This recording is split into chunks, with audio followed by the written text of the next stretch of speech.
Hi everyone, it's Margot. Bonjour tout le monde, c'est Margot. Bienvenue dans ce nouvel épisode. Comme vous pouvez le voir dans le titre, vous sentez l'excitation ou pas? Je suis de retour pour vous parler des romans de Pete et Vegas, du coup, le couple appartenant à l'histoire de Kim Porsche. Peut-être je vais déjà faire juste une introduction pour ceux qui ne connaissent pas du tout l'histoire, rapidement.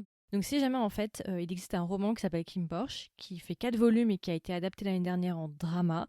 J'ai déjà fait des épisodes l'année dernière sur l'explication de chacun des volumes de Kim Porsche, plus les chapitres spéciaux de Pete et Vegas, et la fin spéciale et tout. Donc si ça vous intéresse, je vous invite déjà à écouter ces épisodes-là pour mieux comprendre ce qui va se passer ici. Et aujourd'hui, du coup, je suis de retour pour vous faire les résumés des nouveaux livres, du plutôt nouveau livre de Pete et Vegas, qui est sorti il n'y a pas longtemps. Et d'ailleurs, je pense qu'il sera le dernier livre d'Amy, parce qu'avec ce qui s'est passé, je ne sais pas si vous suivez un peu l'actualité et tout, ce sera à mon avis le dernier livre. Je sais qu'il y en a beaucoup qui attendaient le livre, donc je suis de retour pour vous faire la traduction du livre, pour vous expliquer ce qui se passe à l'intérieur exactement comme l'année dernière, c'est exactement le même concept. Ça, déjà, premier point de fait. Donc du coup, le nouveau livre fait 16 chapitres, et ce que j'ai décidé de faire, c'est de vous sortir pendant 2 mois, tous les vendredis soirs, je vais vous sortir un épisode sur 2 chapitres du roman de Pete et Vegas. Et voilà. Aussi, je vais mettre un disclaimer. Je ne fais pas l'apologie de ce qui se passe dans le roman, même si le roman est beaucoup plus léger que les 4 premiers volumes de Kim Porsche au niveau de tout ce qui est les V, le contenu explicite ou ce genre de choses. Je n'irai pas dans les détails des scènes explicites, ça je vous laisserai lire si vous voulez, et je vous dirai quand il y en aura, mais je vais pas aller trop en détail non plus, pas Peggy 18. Je ne soutiens pas du tout Demi. Il y a eu pas mal de scandales par rapport à Demi, toutes ces histoires. Là, je fais uniquement ces chapitres-là parce qu'on me les a demandés, parce que beaucoup de gens voulaient savoir ce qui se passe dans la suite, parce que ce roman parle certes de l'histoire de Pete et Vegas, mais traite aussi du futur en fait de la famille principale et de la famille secondaire. Donc voilà, donc ces chapitres-là, ces épisodes-là s'adressent à ceux qui veulent savoir la suite de l'histoire des 4 premiers volumes. Et voilà, petit disclaimer. Donc voilà, pour ceux qui découvrent et qui n'ont pas encore écouté mes épisodes, je vous invite vraiment à aller écouter mes épisodes, peu importe la plateforme où vous m'écoutez. Vous avez juste à taper Kim Porsche Margot avec un O et vous allez, je pense, trouver tous mes épisodes. Voilà, l'introduction est faite, d'accord. Je pense que j'ai à peu près dit tout ce que j'avais à dire, il me semble. Et du coup, là, je suis de retour pour vous faire la traduction, ou en tout cas le résumé du chapitre 1 et du chapitre 2 de l'histoire de Pete et Vegas. Donc, je pense qu'on peut directement commencer par le chapitre 1 qui s'appelle « Je ne vais pas devenir Satan ». Voilà, ah oui, Demi adore utiliser le mot Satan à toutes les sauces. On va avoir plusieurs parties dans le chapitre, mais là, cette première partie, 2 chapitres, n'a pas de point de vue, c'est un point de vue externe. Du coup, on nous explique pas vraiment où on est, d'accord. On va directement rentrer dans l'action et on va surtout être en plein milieu d'une série de dialogues entre Pete, Vegas et Porsche. Donc on nous explique que Pete, visiblement, est en train de surprendre Vegas et Porsche en train de faire quelque chose. On sait pas vraiment ce que c'est. Et on va avoir une scène de combat entre Pete et Vegas principalement, où en gros on nous explique que Pete pointe une arme sur Vegas et est en train de lui dire « Ouais, tu devrais pas faire ça, qu'est-ce que tu fais, pourquoi tu fais ça, je te faisais confiance et tout ». Et de l'autre côté, t'as Vegas qui va tout faire pour le dissuader justement de déjà ne pas pointer son arme sur lui, de se calmer, il va lui dire que c'est pas ce qu'il croit, qu'il faut qu'il l'écoute, fais-moi confiance. Et ce qui va se passer, c'est que Pete va ensuite viser Porsche. Dans un second temps, il va pointer son arme sur Porsche. Porsche qui est une bad bitch parce que oui, dans ce nouveau livre, Porsche est méconnaissable. Porsche par contre, il est grave différent, je trouve, dans ce nouveau volume. Porsche va à son tour essayer de provoquer un peu Pete en lui disant « Ouais, vas-y, tire, vas-y, je suis sûr que t'es pas capable de tirer, vas-y. » Mais lui, il me fait trop rire. J'imagine trop un gars genre qui bombe le torse, vous savez, qui bombe le torse et qui fait « Vas-y, tire, vas-y. » Avec une chemise un peu hawaïenne et tout. Un peu comme dans les dramas coréens, je sais pas si vous voyez, genre les yakuza un peu. Je vois un peu ça, je peux pas m'empêcher de voir ça. Donc t'as Porsche qui va le provoquer en lui disant « Ouais, t'as qu'à tirer et tout, je suis sûr que t'es pas capable de tirer, vas-y. » Porsche, du coup, va en profiter pour essayer de désarmer Pete. Pete va essayer de récupérer l'arme. Ensuite, t'as Vegas qui va venir dans l'histoire. Donc, ils vont être à 3 en train de se battre, en train de récupérer l'arme de l'un, de l'autre. Pendant qu'ils sont en train de se battre, il va y avoir une autre personne qui va faire son entrée. On sait pas qui c'est. Cet homme va les interrompre pendant qu'ils sont en train de se battre à 3 là par terre, en train d'essayer de récupérer une arme. Et l'homme mystérieux en question va appeler Vegas et Porsche. Et en fait, il va leur dire « Ouais, dépêchez-vous et tout. Il y a la famille principale qui arrive. Ils sont en voiture. Il faut vraiment qu'on parte maintenant ou jamais. » Et au même moment, ce qui va se passer, c'est que Porsche va récupérer l'arme et on va nous dire qu'il va tirer. Mais le truc, c'est qu'on nous dit pas sur qui il va tirer. Il va juste nous dire que visiblement, ils sont dans un hangar abandonné. On nous explique pas sur qui il tire, mais on nous explique que au même moment, t'as Vegas qui va hurler le prénom de Pete.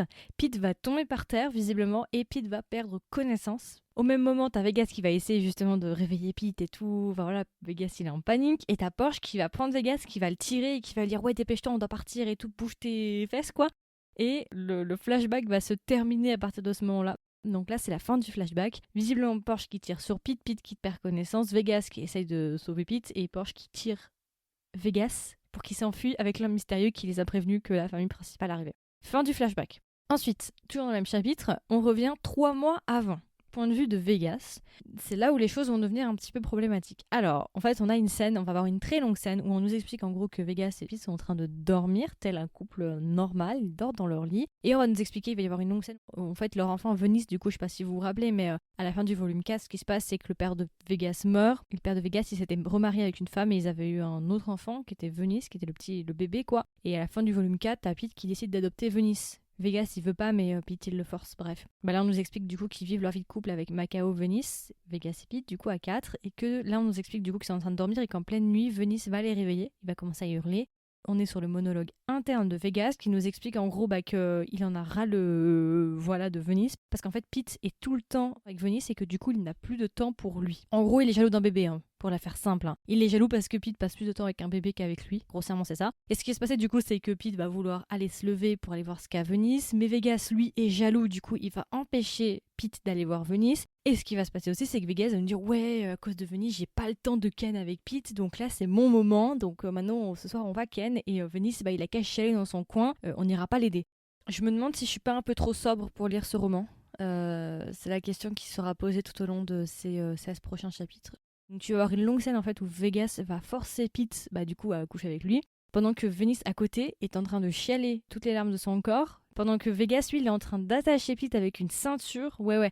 Et c'est là où je disais que les choses posent un peu problème, parce que du coup, tu auras un long monologue du coup où Vegas force Pete, clairement, il le force en fait. Pete ne veut pas, Pete veut aller voir Venice parce que Venice pleure. Et Vegas va lui dire non mais c'est bon, t'as qu'à le laisser, il va s'arrêter de pleurer et tout machin. Tu auras une longue scène où il va le forcer du coup à faire plein de choses, je n'expliquerai pas les détails. Et pendant qu'il fait ça, Pete clairement dit qu'il veut pas, machin et tout. T'as Vegas qui va à plusieurs reprises dire I miss the good old days, donc ça me manque, comment on peut dire, le bon vieux temps me manque. Grossièrement, ça veut dire ça. Et le bon vieux temps, lui, il fait allusion à la période où justement le début de leur relation, quand Pete était tenu captif et qu'il le faisait plein d'horreur. Et à plusieurs reprises, du coup, on va nous expliquer que visiblement, Vegas, cette période-là, cette période justement où il le séquestrait, où il le maltraitait, lui manque.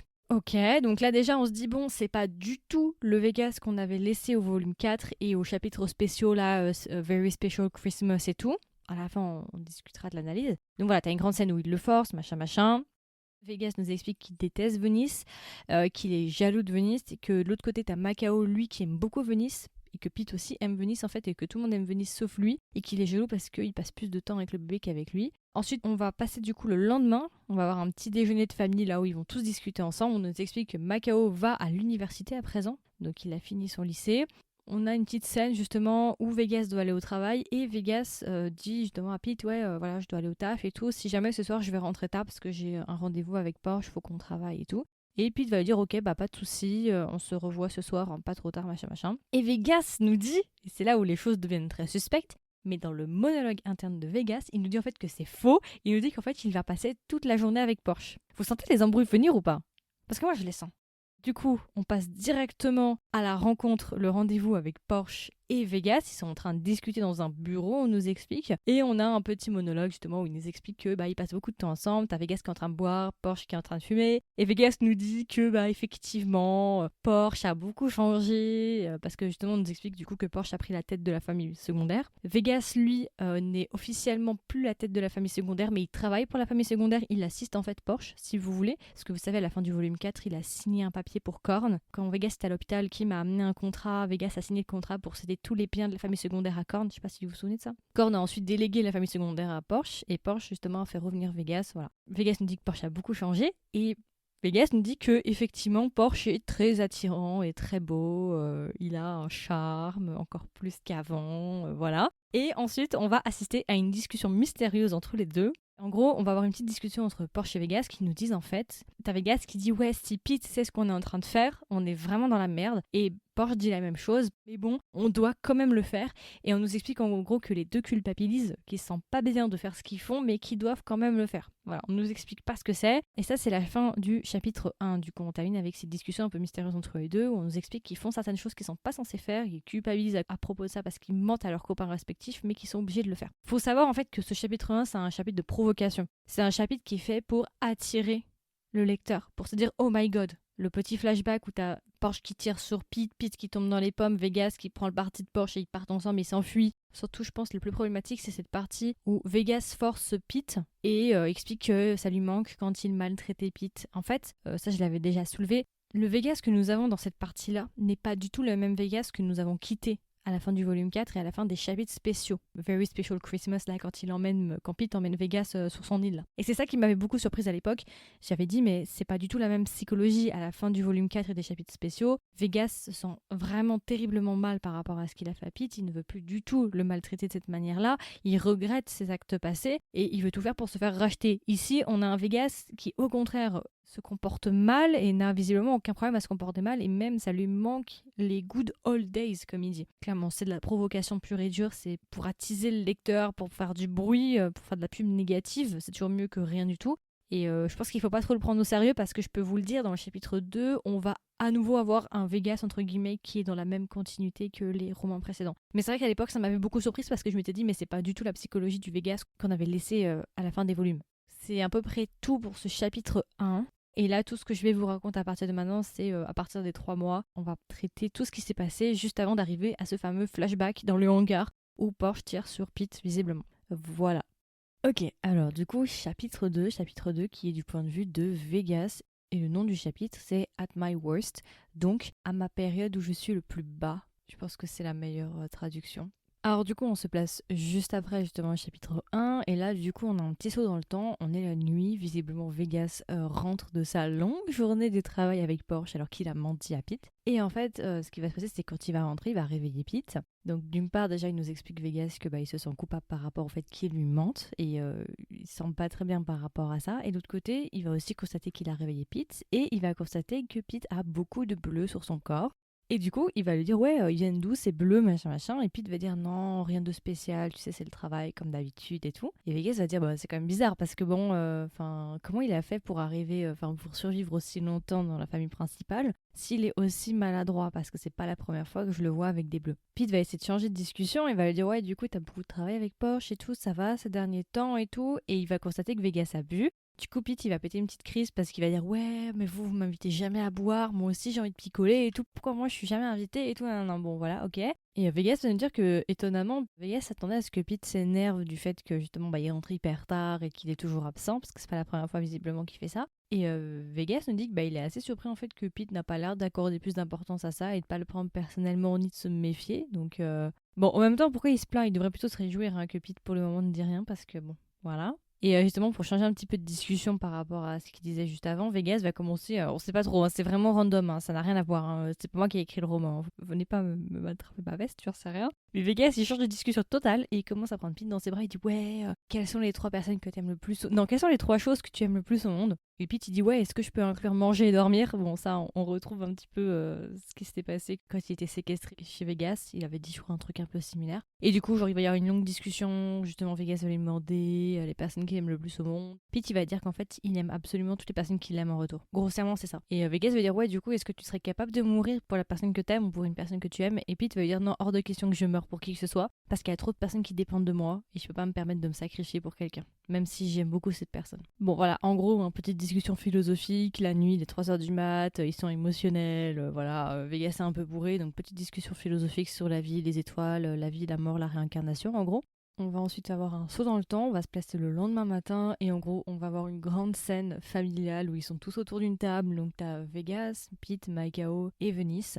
Tu vas avoir une longue discussion en fait où Pete va nous expliquer qu'il doit travailler, qu'il peut pas s'occuper de Venice et que du coup techniquement Vegas devrait prendre Venice avec lui au taf, mais Vegas il veut dire qu'il veut pas parce qu'il a un rendez-vous important avec un client ce matin avec Porsche machin machin. Donc tu vas avoir une longue scène comme ça où ils vont juste se refiler le bébé parce que personne le veut. Ensuite t'as Maekao aussi qui va rajouter son petit grain de sel et tout. En plus lui il va en profiter parce qu'il est à l'université, donc lui il est même pas concerné par la situation, il va un peu narguer Vegas, tu vois, genre juste pour foutre la merde quoi, on aime ça. Donc on nous explique, mais ça on le savait déjà, que Venice et Vegas ne s'entendent pas du tout. Et du coup ce qui va se passer c'est que Vegas va devoir céder, va devoir du coup s'occuper de Venice, il va accepter de prendre Venice avec lui au travail pour la journée. Et du coup on va avoir une petite discussion entre Porsche et Vegas parce que du coup voilà, Vegas va aller travailler avec Porsche parce qu'ils travaillent ensemble, il va poser le bébé machin et il va y avoir une discussion justement entre Porsche et Vegas. On va comprendre que Porsche n'est pas forcément de très très bonne humeur et en fait à partir de là on va avoir une longue scène où ça va juste être une discussion énigmatique. On sait pas vraiment de quoi ils parlent.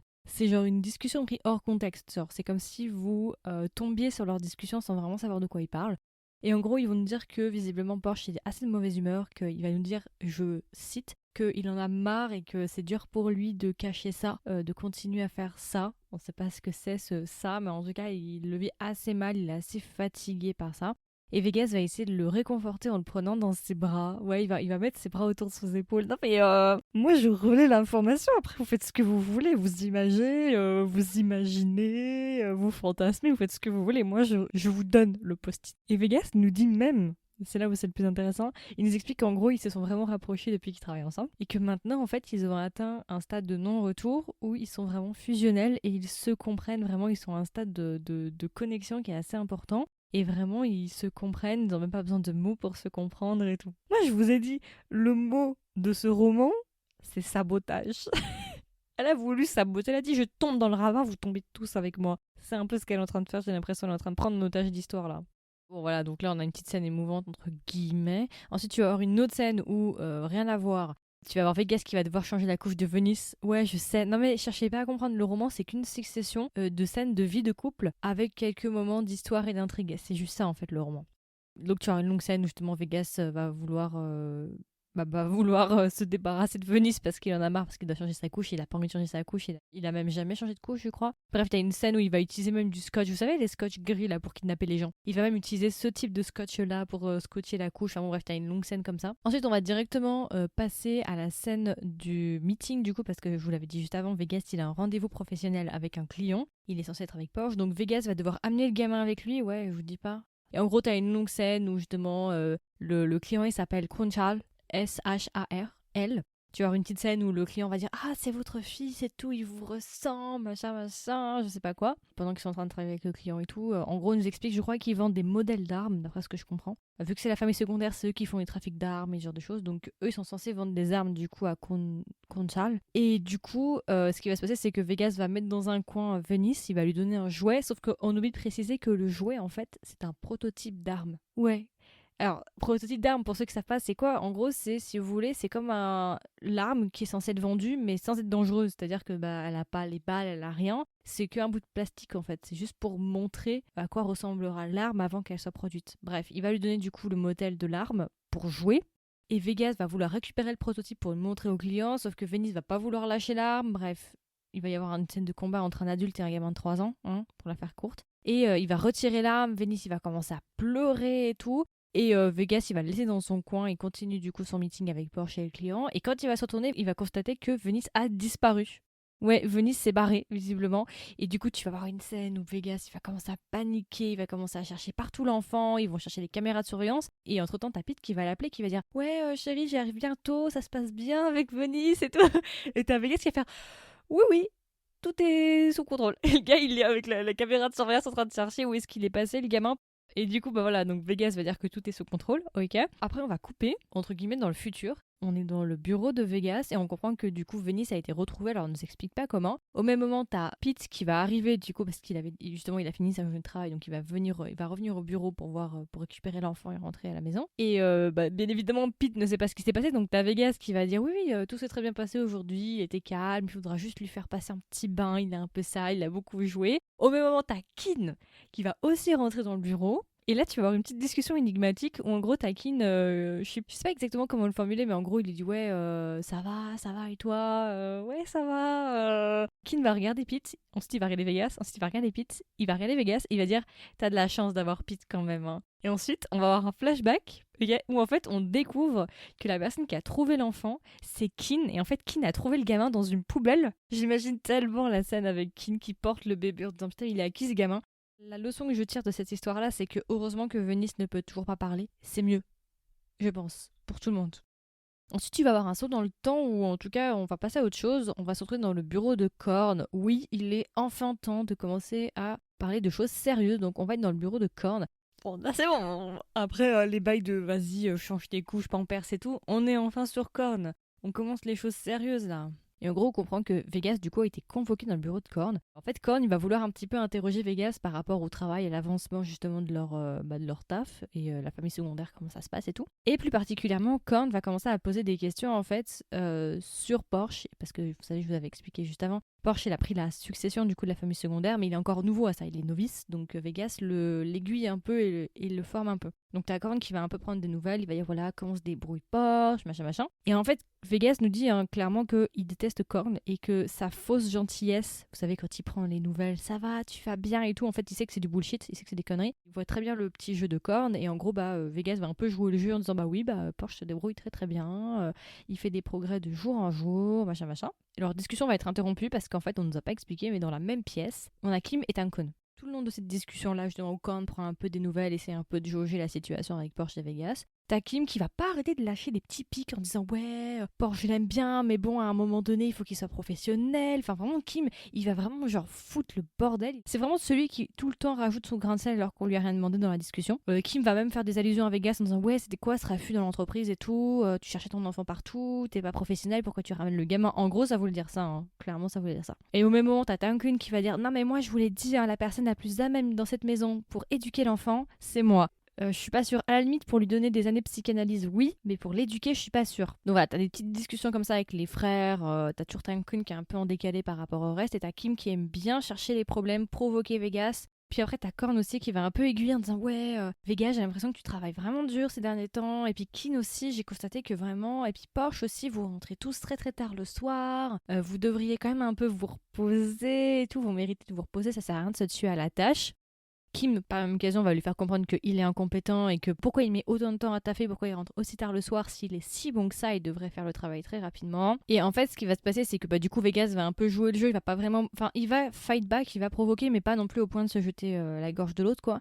Mais en fait, Vegas nous explique un truc, il nous dit quand il voit Kim, il voit son père. Kim a vraiment exactement la même posture, les mêmes agissements que son père et qui lui rappelle son père, donc Kan, du coup. Et il nous dit même que dans la famille, la personne la plus dangereuse, c'est Kim. Mais ça, je crois qu'on en avait parlé, durant les 4 premiers volumes. Je crois qu'on en avait parlé de ça. Vegas va réitérer en disant que Porsche fait du très très bon travail, qu'il n'y a pas de souci à se faire. Et du coup, Vegas va vouloir partir, parce que clairement, il n'est pas très à l'aise dans cette situation-là. Il voit que Korn essaie de tirer des informations, il essaye aussi de le menacer légèrement. Il voit qu'il n'est pas nécessairement bienvenu. En plus, t'as Kim qui n'arrête pas de rajouter son grain de sel alors qu'on lui a rien demandé. D'ailleurs, Kim a appris la confiance. On sent que depuis ce qui s'est passé dans le volume 4, là, il a grave pris la confiance, Kim. On va voir comment il va évoluer, mais pour le moment, je trouve qu'il a trop pris la confiance. Il est grave teigneux.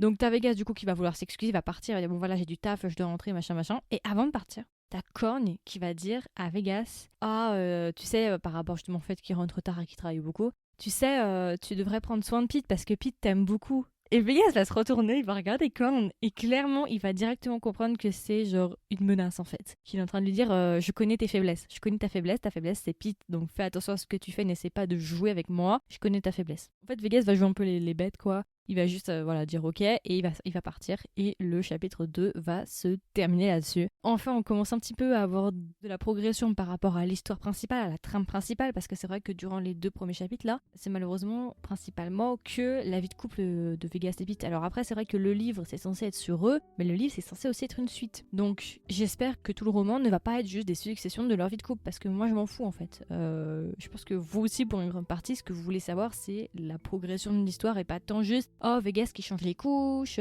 Pete et Vegas qui prennent une douche, ou j'en sais rien, tu vois. Donc j'espère que ça va pas être comme ça tout le long, qu'on va voir un petit peu plus, parce que là voilà, c'est ce dernier segment là où vraiment il y a des choses intéressantes qui se passent. Après t'as des petites discussions énigmatiques à droite à gauche, mais c'est vrai que ça reste encore assez léger par rapport à ce qu'on avait eu sur les 4 volumes. Donc c'est à peu près tout pour ce chapitre 2. On va s'arrêter là, comme je vous l'avais dit, je vais faire 2 chapitres par épisode. Donc c'est tout pour ces 2 premiers chapitres. J'espère que ça vous a plu, j'espère que ça vous a intéressé. Comme d'habitude, n'hésitez pas à me donner vos retours. Qu'est-ce que vous avez pensé de ces chapitres? Quelles sont vos prédictions pour cette suite? À votre avis, comment l'histoire va tourner? Voilà, n'hésitez pas à me dire, ça m'intéresserait de savoir si vous avez des théories. Est-ce que vous avez aimé ces 2 chapitres? Qu'est-ce que vous pensez aussi de cette suite, du coup, pour ceux qui ont suivi les 4 premiers volumes? Vous en pensez quoi, du coup, de cette suite-là? Est-ce que vous pensez aussi que ça va être du sabotage? J'espère pas, mais je pense quand même qu'il y aura un peu de sabotage sur les bords. Si ça vous intéresse, n'hésitez pas à laisser un petit commentaire. Si vous m'écoutez sur Spotify, vous pouvez juste à swiper vers le haut. Aussi, si vous voulez être au courant des prochaines sorties, si vous voulez être au courant dès que je sors un épisode, n'hésitez pas à vous abonner au podcast. Vous avez le choix de vous abonner si vous m'écoutez soit sur Spotify, Apple Podcast ou Google Podcast. Et si vous voulez me soutenir, n'hésitez pas à me laisser une note. C'est juste un clic, mais ça m'aide énormément. Vous pouvez le faire soit sur Apple Podcast, soit sur Spotify pour le moment. Donc voilà, écoutez, je vous souhaite une agréable journée ou une agréable soirée et je vous dis à la semaine prochaine pour le chapitre 3 et 4. Bye bye!